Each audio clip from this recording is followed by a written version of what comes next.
Mercedes-Benz S180 солаш 93. یعنی چه خیلی که دیده ایستادید نمود از کفای ماشین 4 بالون در حالت خوب. داخلی سالن رو میبینید. این داخلی سالن 4 الکتریک پاکت 2 CD نیویورک پیش اباگریف коробка مکانیک یعنی CD پلیر سنتر замок 2 ایربگ از پرابیگش هم میفهمید. پرابیگش حالی معلوم نیست. این داخلی سالن ماشین بسیار در حالت خوب. پرابیگش 277,000 کیلومتر.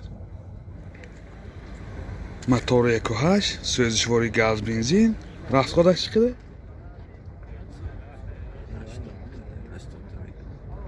расходش 10 تا گاز که 80 کیلومتر میگردد. ببین چه خیلی که دیده ایستادین حالت موتوری ماشین.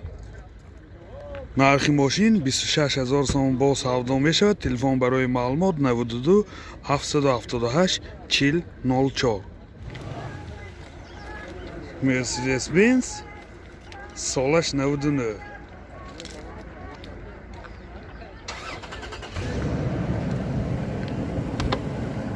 داخلی سالن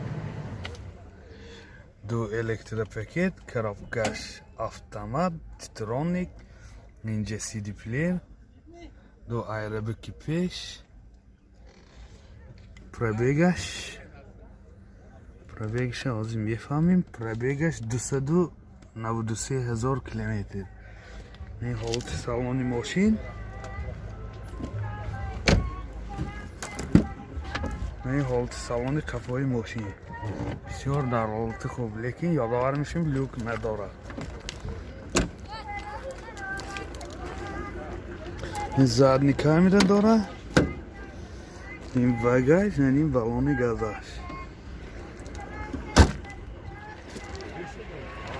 موتور 1.8 سوزشواری گاز بنزین گازش یورو 4. расходش 10 تا گاز کدی 70-75 کیلومتر میگردد. این چه خیلی که دیده ایستادید حالت موتوری ماشین این تاجیکستان به گشتگی.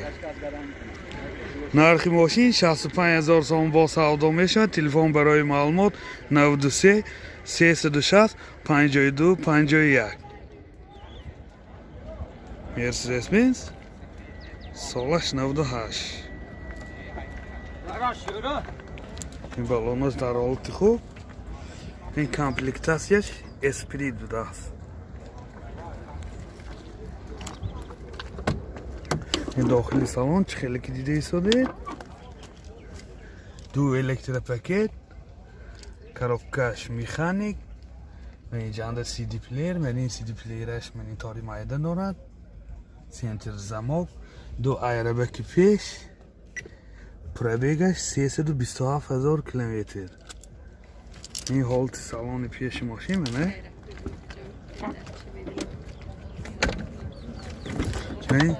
حالت سالن کفای ماشین یادآور میشیم ماشین لوک دارد. این حالت سالن ماشین از کفای ماشین. موتور 1.8 سوزشواری گاز بنزین گازش یورو 4. расход چند تا گاز کدی؟ расход 10 تا گاز که 100 کیلومتر میگردد. یادآور میشیم سنجشی تکنیکی 1 سالانه دارد ماشین. нархи мошин 60000 сом бо савдо мешавад. Телефон барои маълумот 92 748 18 10. мошин навбати мо Mercedes-Benz солаш 93. мотораш 1.8 буд. این балонаш дар ҳолати хуб. این намуд аз кафои мошин.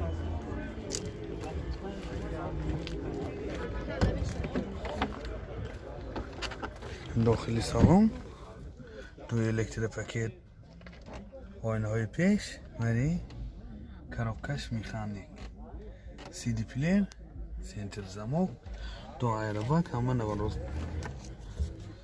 пробегаш 277 километр. این حالت سالن ماشین، این حالت سالن کافه ماشین.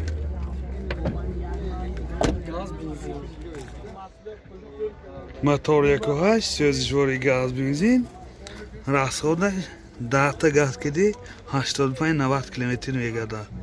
این خیلی که دیدی سازید حالت موتوری ماشین.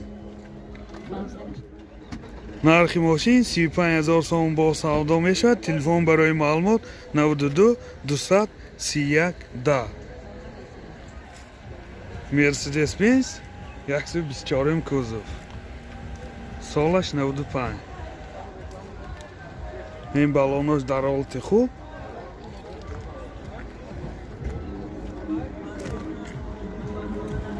این намуд аз кафои мошин.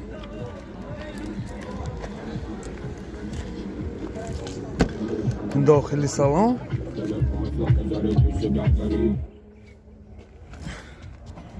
این خیلی که دیدید داخلی سالن دو الکتریک پاکت коробкаш автомат اینجا CD плеер пробегаш 249000 километр این حالت سالن ماشین این حالت سالن کافه ماشین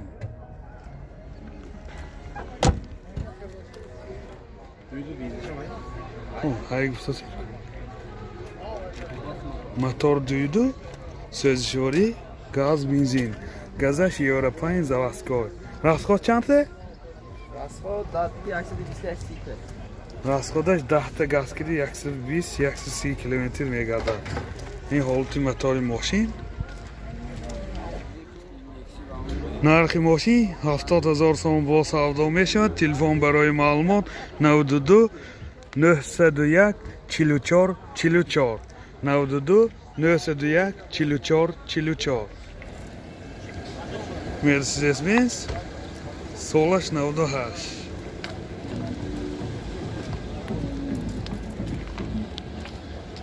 خیلی که معلومات گرفته موتورش یکایش می‌دهد. این داخلی سالن ماشین 4 الکتریک پاکت اینجا مایتافون دو ایربک پیش سنتر زمک پرابیگش 250000 کیلومتر این حالت سالن ماشین این حالت سالن کافه ماشین این نمود از کافه ماشین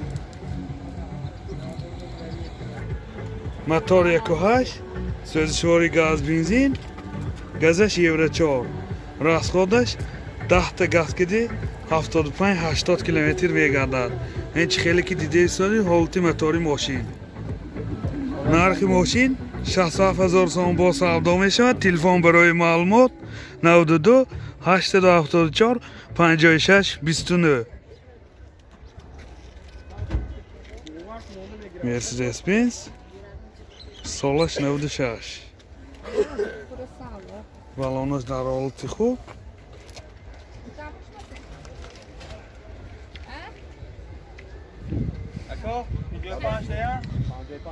این نمود از کافه ماشین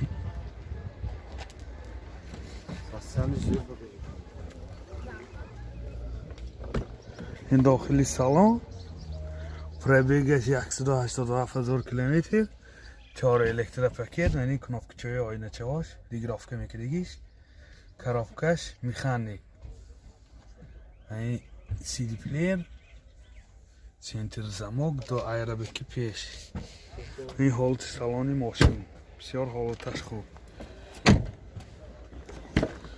این ҳолати салони кафои мошин ёдовар мешавем люкам дорад замени багажишам мебинем این ҳолати багажи мошин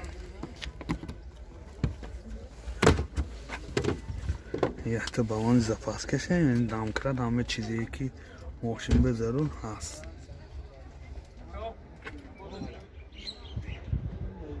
мотор 1.8 сӯзишвори бензин расходаш 10 و 85-90 میگردد و این خیلی که دیده ایست حالت موتوری ماشین